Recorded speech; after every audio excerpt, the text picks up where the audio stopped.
నమస్తే, welcome to our channel. Ganapati Datta ఉపాసకులు మురళీధర్ శర్మ గారు మనతో ఉన్నారు. వారితో మాట్లాడదాం.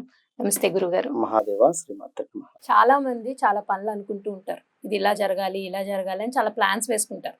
సరే, కారణాలు ఏవైనా ఒక్కొక్కసారి ఆ పని ఎప్పుడు లేట్ అవుతూనే ఉంటుంది, జరగదు. ఎన్నిసార్లు ట్రై చేసినా అందులో ఏదో ఒక విఘ్నాలు ఎదురవుతూనే ఉంటాయి. సో అనుకున్న పనులు నిర్విఘ్నంగా పూర్తవ్వాలంటే మీరు ఎటువంటి పరిహారాలు చెప్తారు? తప్పకుండా అమ్మా. ఇక్కడ అనుకున్న పనులు అనుకున్నటువంటి విధంగా అంటే వారి యొక్క సంకల్పము అనేటువంటిది నెరవేరాలి ఇక్కడ. సో సంకల్పం నెరవేరాలి అనేటువంటి దాంట్లో ఇది ధర్మబద్ధమైందా అధర్మమైందా అనేటువంటిది కూడా యూనివర్స్ ను మనము చూసుకుంటుంది. యూనివర్స్ కనుక మనం చెప్పేటువంటి ఏ రెమెడీస్ అయినా కూడా ధర్మబద్ధంగా ఉంటేనే అది 100% రిజల్ట్ అనేటువంటిది వస్తుంది. కనుక ఎవరి జాతకంలో అయినా కొంత ఏలినాటి శని, అష్టమ శని, అర్ధాష్టమ శని సంబంధిత ఇబ్బందులలో కొంత రెమెడీస్ లేటుగా పనిచేస్తాయి. ఇక్కడ మనకు అదేదో శాస్త్రం చెప్పినట్టుగా కూడా కొండంత దరిద్రం ఉంటే ఇంత ఘోరంత పుణ్యం ఉంది అనేటువంటి విధంగా. సో మన కర్మ అనే ఈ శనేశ్వరుడు అంటేనే మన కర్మ అనేటువంటిది మనం అనుభవించేటువంటిది, అది మంచి అయినా చెడైనా. సో జాతక చక్రంలో 6వ స్థానంలో కానీ 8వ స్థానానికి సంబంధించినటువంటి దశలు నడుస్తూ ఉన్నా, లేదా ఇందులో మంచి గ్రహాలున్నా, లేదా మనకు ఈ యొక్క 12వ స్థానంలో కానీ 7వ భావంలో కానీ కొంత ఇబ్బందికరమైనటువంటి గ్రహాలు ఉన్నప్పటికీ కూడా కొంత అనుకున్న పనులు అనుకున్నటువంటి విధంగా ముందుకు వెళ్లకుండా ఉంటాయి. ఇలాంటి సందర్భాలలో చాలా బోలెడు రెమెడీస్ ఉంటాయి.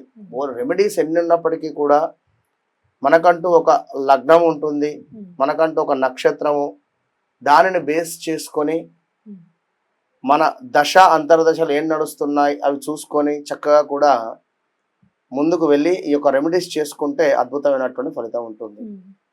ఇక్కడ ఒకరు ఒక కాల్ చేయడం జరిగింది. జనరల్ గా మన కాలర్స్ వారు ఇక్కడ బెంగళూరులో ఉండేటువంటి వారు.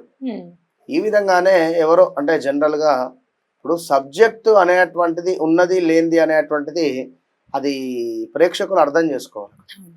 సబ్జెక్టు లేకున్నా చెప్పేటువంటి వారు ఉన్నారు, సబ్జెక్టుతో ఉన్ని చెప్పేటువంటి వారు ఉన్నారు. ఇక్కడ ఎవరి దగ్గర సబ్జెక్ట్ ఉంది లేదు, ఒక ప్రముఖ మన ఆస్ట్రాలజర్ దగ్గర చూయించుకున్నటువంటి వారు కూడా నా దగ్గరికి వచ్చారు.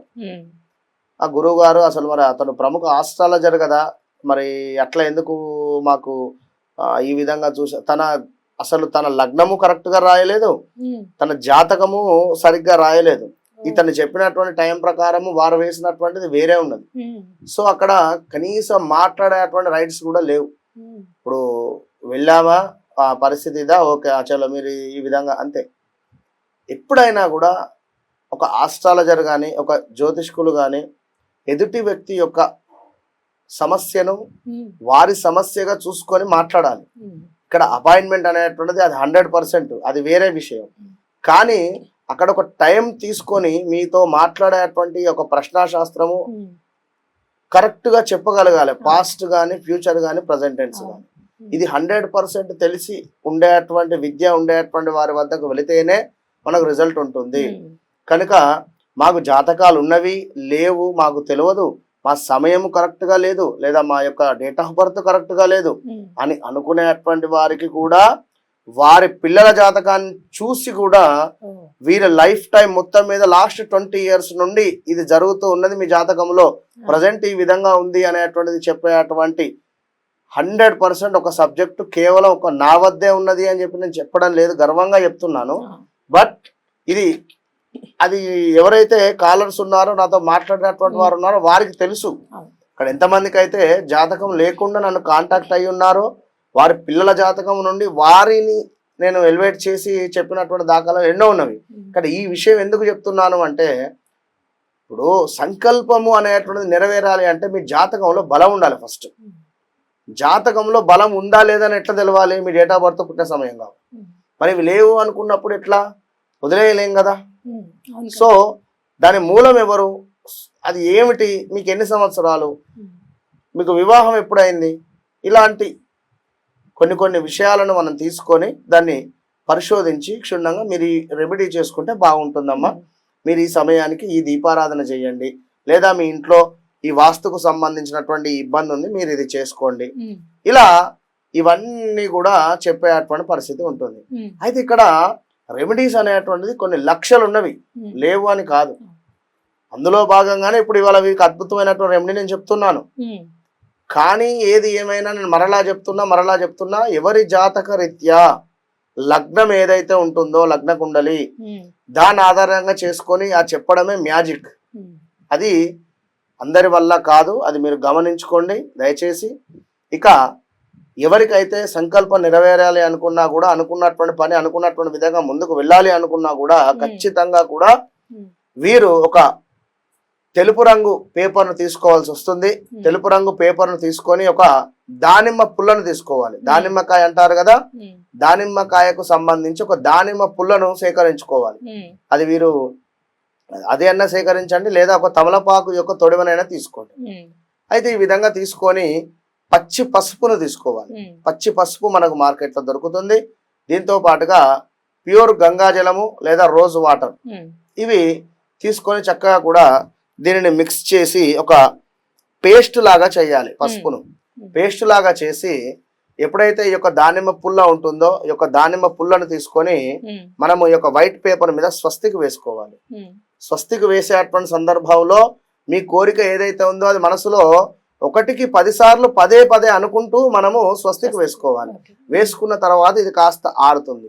ఆరిన తర్వాత దీనిని చక్కగా కూడా మడిచి ఆంజనేయ స్వామి దేవాలయానికి తీసుకువెళ్ళాలి. ఆంజనేయ స్వామి దేవాలయానికి తీసుకువెళ్ళి అక్కడ అర్చనాది కార్యక్రమాలు జరిపించుకోవాలి. ఆంజనేయ స్వామి వారి యొక్క పాదాల వద్ద పెట్టాలి. ఇది పెట్టి స్వామి వారి యొక్క 108 నామాలు మీరు చదువుకోండి. అక్కడ పురోహితులు లేరు అనుకుంటే, ఉంటేనేమో అష్టోత్తరాలు చెప్పియండి. తర్వాత దీనిని మీ యొక్క వ్యాలెట్ లో పెట్టుకోండి. లేదా పిల్లలు ఒకవేళ సరిగ్గా చదవటం లేదు, లేదా మీ యొక్క ఆఫీస్ ఉంది, ఆఫీసులో మాకు కొంత నెగిటివిటీ ఉంది అనుకునేటువంటి వారు కానీ, ఆఫీస్లో మనకి ఈ పని కావాలి అనుకునేటువంటి వారు కానీ ఖచ్చితంగా కూడా మీ యొక్క ఆఫీస్ టేబుల్ పైన పెట్టుకునేటువంటి ప్రయత్నం చేయండి. పిల్లల చదువుకు సంబంధించి కూడా అద్భుతమైనటువంటి రిజల్ట్ అనేటువంటిది మనకు కనబడుతుంది. మీ కోరిక ఏదైతే ఉందో అనుకున్నటువంటి కోరిక అనుకున్నటువంటి విధంగా ముందుకు వెళ్ళాలి అనేటువంటి భావనలో జస్ట్ 11 to 47 days లో మీ యొక్క కోరిక అనేటువంటిది నెరవేరుతుంది. అంతే. పిల్లలకైతే స్కూల్ బ్యాగ్ లో పెట్టాలంటారా? స్కూల్ బ్యాగ్ లో అవసరం లేదు, చదువుకునేటువంటి టేబుల్ మీద పెట్టండి. ఈ విధంగా ఎవరైతే ఆచరిస్తారో నమ్మకంగా వారికి ఖచ్చితంగా కూడా ఆంజనేయ స్వామి వారి యొక్క అనుగ్రహం లభిస్తుంది. ఆయన కుదిరితే ఒకసారి హనుమాన్ చాలీసా కూడా చదువుకోండి. అయితే సంకల్ప బలం పెరగడానికి, అలాగే అనుకున్న కోరికలు త్వరగా నెరవేరాలన్నా మీరు చెప్పిన రెమెడీ చక్కగా అది చాలా సింపుల్ కూడా చెప్పి నెరవేరుతుంది అంటున్నారు. ధన్యవాదాలండి.